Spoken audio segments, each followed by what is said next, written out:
प्यारे भाइयों और बहनों, आप लोग को नमस्कार है। आप लोग हमारे गाने पे थोड़ा ध्यान दीजिए। आप लोग देखो, लाइक करो, सब्सक्राइब करो, कमेंट करो, कैसा है कैसा नहीं है, तभी तो मालूम पड़ेगा।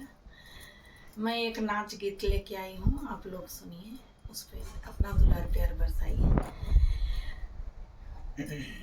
जब फूट गयल हमरो करमवा हे माई, जब से दिहलू गवनवा हो। फूट गयल हमरो करमवा हे माई, जब से दिहलू गवनवा हो।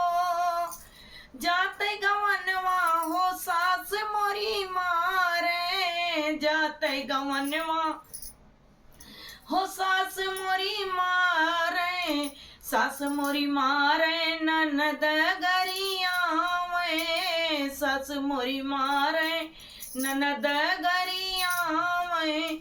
अरे सैयो जे करे दुर्गतिया हे माई, जब से दियलू गवनवा हो। फूट गयल हमरो करमवा हे माई, जब से दियलू गवनवा हो।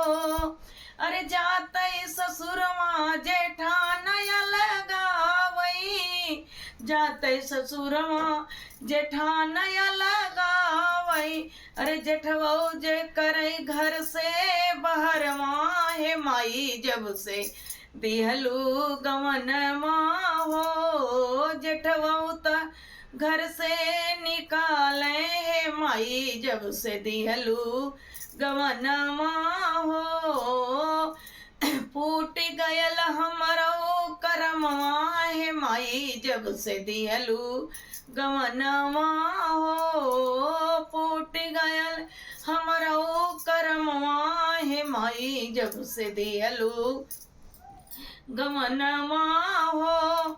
देवर हमार जमन झगड़ा मचावई, देवरा हमार हमसे झगड़ा मचावई।